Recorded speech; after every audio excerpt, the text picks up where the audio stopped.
pada masanya Nabi Ibrahim, karena spesial, Allah minta kepada Nabi Ibrahim untuk kembali menegakkan Ka'bah, mengangkat kembali kaidah-kaidah Ka'bah. Allah kemudian wahyukan kepada Nabi Ibrahim di mana letak-letak Ka'bah. Kemudian Nabi Ibrahim mengajak kepada anaknya Nabi Ismail untuk kemudian sama-sama menegakkan Ka'bah. Setelah kemudian menegakkan Ka'bah, Nabi Ibrahim berdoa kepada Allah, ya Allah, jadikan Ka'bah ini mathabatal linnas, tempat berkumpulnya buat manusia. Pertanyaan saya, berarti Ibrahim ini visinya lokal atau global? Lokal atau global? Paham ya? Jadi Ibrahim itu visinya nggak lokal. Jadi dia nggak bilang, ya Allah, jadikan Ka'bah ini tempat berkumpul buat keturunanku saja. Enggak. Tapi yang dia pikirkan adalah mathabatal linnas, jadikan tempat berkumpul buat seluruh manusia semuanya di atas muka bumi ini, Ka'bah ini. Lalu dia berdoa, maka ya Allah, jadikanlah tanah ini penuh barokah, jadikanlah tanah ini tanah yang baik, penuh dengan buah-buahan, berkahilah penduduk-penduduknya. Dan panjang doa-doa lain Nabi Ibrahim pada Allah bersama dengan Nabi Ismail ketika berada di depan Ka'bah. Tapi ada satu doa istimewa yang antum harus catat, benar-benar catat, karena ini doa ini penting banget. Di dalam surat Al-Baqarah, ketika Nabi Ibrahim berdoa pada Allah, ada satu doa yang sangat spesial. Apa doanya? Rabbana wab'ats fihim rasulam minhum yatlu alaihim ayatika wa yu'allimuhumul kitaba wal hikmah wa yuzakkihim. Ya Allah, tolong ya Allah, di antara doa-doa yang lain, ini yang paling penting ya Allah. Ya Allah, tolong utus buat umat semua manusia ini satu rasul dari golongan orang-orang di sekitar Ka'bah, dari keturunanku, yang kelak akan melakukan 4 tugas kepada mereka. Satu, Nabi ini membacakan ayat-ayatmu ya Allah. Yang kedua, mengajarkan pada manusia Alkitab. Yang ketiga, mengajarkan kepada manusia Al-Hikmah. Yang keempat, mensucikan mereka semuanya. Berarti gini loh ceritanya, Nabi Ibrahim Allah bebankan satu tugas besar, satu tugas berat banget. Tidak hanya besar tapi berat. Apa? Mengislamkan seluruh penduduk dunia. Loh, emang Nabi Ibrahim Islam, Ustaz? Nabi Ibrahim itu Islam, tapi makna secara umum. Karena makna secara khususnya ada pada Nabi Muhammad. Islam itu adalah kemudian agama kita. Tapi makna secara umum, Nabi Ibrahim bilang, Nabi Ismail bilang, Ishak bilang, Yakub bilang, keturunannya mereka semua bilang, nahnu muslimun, nahnu lahu muslimun. Kami semua bagi engkau ya Allah adalah orang muslim. Itu adalah orang-orang yang Islam, maksudnya begitu. Nah, maka kemudian beratnya kemudian tugas ini bagi Nabi Ibrahim untuk mengislamkan seluruh penduduk dunia, menjadikan Ka'bah sebagai tempat berkumpul bagi manusia. Ibrahim tahu umurnya nggak seberapa. Ibrahim tahu bahwa dia tidak punya kekuatan sampai pada akhir masa. Maka doanya kira-kira begini, ya Allah, saya tahu berat sekali ini tugas saya, dan nggak mungkin saya bisa nyelesain semua ini, dan nggak bisa saya nyelesain semua ini kalau umur saya cuma segini. Maka ya Allah, utus seorang nabi yang datang di akhir masa menyelesaikan dan menyempurnakan tugas saya.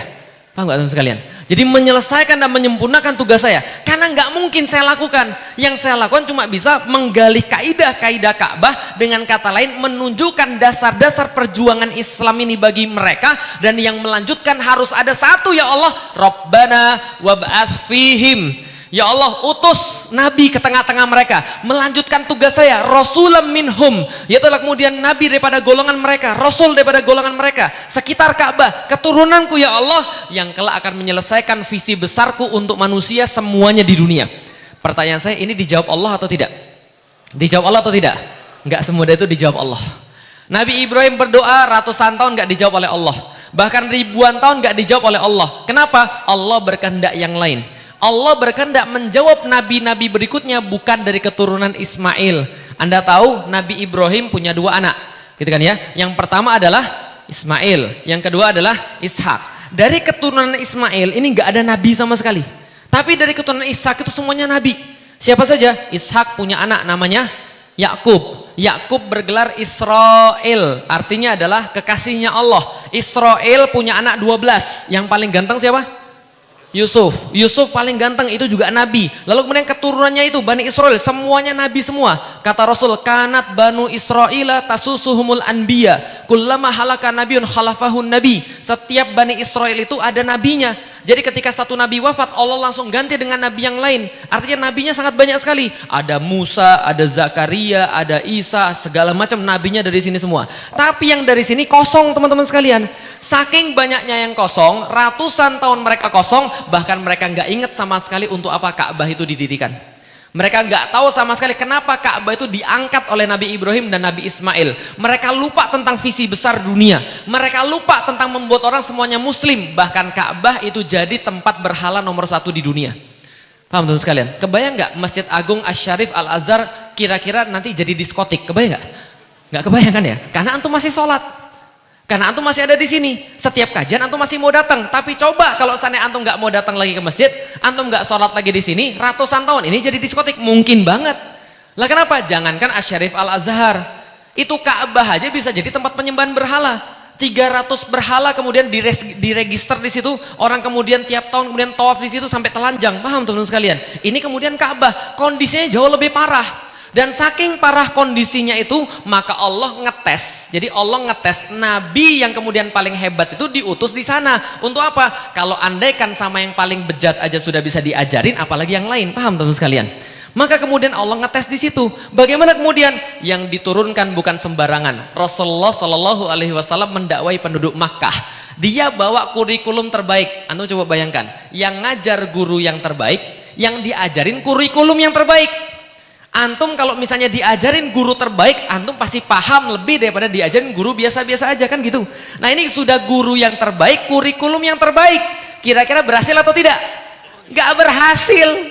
Lah kenapa? Karena orangnya sangat keras kepala. Bahasa Arabnya jahil. Tahu jahil teman sekalian? Jahil itu apa artinya? Bodoh. Nggak hanya bodoh. Bodoh itu masih mending. Jahil itu bodoh kawin sama keras kepala. Paham teman sekalian? Kalau cuma bodoh doang wajar, saya bodoh, maka saya mau belajar. Teman-teman merasa bodoh, maka mau belajar. Bodoh itu nggak ada masalah, tidak ada yang salah pada orang-orang yang bodoh. Yang salah itu bodoh kalau kawin sama keras kepala, maka jadilah jahil, paham teman sekalian? Ya kayak abu-abu di TV, paham teman sekalian? Nah itu jahil, itu diingetin malah ngamuk, paham teman sekalian? Nah jahil ini susah. Lah kenapa? Karena jahil ini diomongin nggak bisa, paham teman sekalian?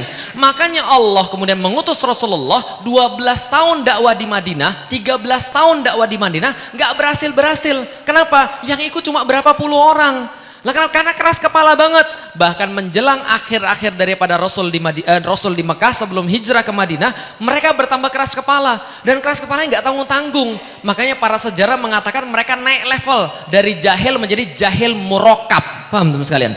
Jahil murakkab. Artinya murakkab itu apa? Jahil yang ditunggangi. Paham teman sekalian? Ditunggangi siapa? HTI. Enggak ada HTI zaman itu kan ya. Jahil murakkab artinya jahil kuadrat. Paham teman sekalian? Maksudnya jahil kuadrat itu kayak apa? Mereka mulai mengolok Rasulullah, mereka mulai mengolok Allah, mereka mulai mengolok agama Allah. Apa yang mereka katakan? Mereka sudah mulai mengolok dengan cara parah. Muhammad, udah berhenti aja ngomong. Ngapain ngomong Al-Quran terus? Bosan tahu nggak? 13 tahun lu ngomong kayak begitu, bosan banget kami. Ada yang lain nggak? Coba tunjukin yang lain. Padahal satu ayat Al-Quran saja mereka nggak bisa mendatangkan yang semacamnya. Bahkan satu surat Al-Quran saja tiap kali turun mereka bilang apa? Inna hadza la syai'un ujab. Ini benar-benar mengherankan. Kok bisa perkataan bahasa kami sama-sama bahasa Arab, alif kami tahu, lam kami tahu, mim kami tahu, digabungin alif lam mim bingung semuanya. Paham tuh sekalian? Ini kenapa bisa begini? Kami nggak ngerti kenapa bisa seperti ini. Kata-kata bahasa Arab, kalimat juga diambil dari bahasa Arab, tapi kami nggak ngerti ini dari mana nyusunnya. Paham tuh sekalian? Inna hadza la syai'un ujab. Tapi mereka bilang apa? Cuma begini-begini doang. Ada yang lain nggak Al-Qur'annya? Kalau ada datang, coba datengin pada kami yang bentuk lain gitu loh. Apalagi mereka bilang sudah gini deh Muhammad, gak usah banyak ngomong, gini deh, coba kenalin Tuhan sama kami. Coba kenalin Allah itu seperti apa. Kami pengen ketemu salaman bentar sama Tuhan, boleh nggak? Mereka bilang lagi, malaikat itu kayak apa sih? Kami pengen lihat laki-laki atau perempuan sih sebenarnya. Atau kalau kayak gini deh, sampel surga dan sampel neraka deh. Kalau nggak gini aja deh, hari kiamat. Kalau bisa datengin hari kiamat pada kami. Itu yang mereka katakan. Mereka menyakiti Rasul, mereka menghina Allah, mereka mengolok-olok agama Allah. Jadi gak usah heran kalau sekarang antum dibully, paham teman sekalian? Karena Allah aja pernah dibully. Rasulullah pernah dibully, apalagi antum, paham teman sekalian? Nggak ada masalah. Hidup itu memang harus melawan arus. Lah kenapa? Kalau antum tidak melawan arus cuma ada dua tipe, satu ikan mati, dua cebong, paham teman sekalian?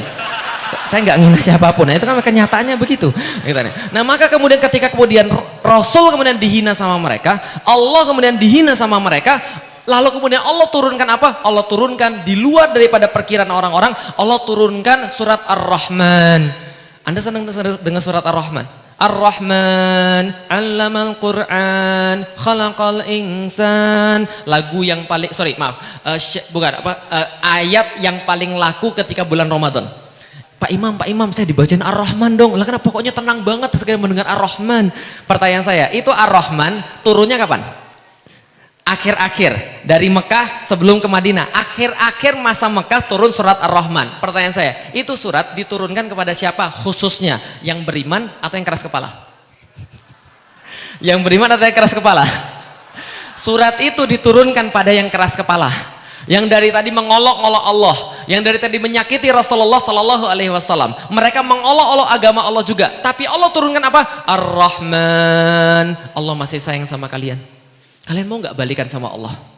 Allah masih sayang sama kalian. Kalian mau nggak dengerin kata-kata Allah? Maka di dalam surat Ar-Rahman itu, setelah Allah menunjukkan segala macam kekuasaannya, setelah Allah menggambarkan ada pohon, Allah yang ciptakan, ada kurma, mayang-mayangnya, selaputnya, semua yang membuat manusia merasa ujab itu, merasa sangat ajaib itu, lantas kemudian Allah berkali-kali bertanya kepada mereka, fabi ayyi alai rabbikuma tukadziban. 31 kali Allah ulangi di dalam surat Ar-Rahman yang sangat kita hafal. Kenapa? Allah sedang berbicara sama orang keras kepala.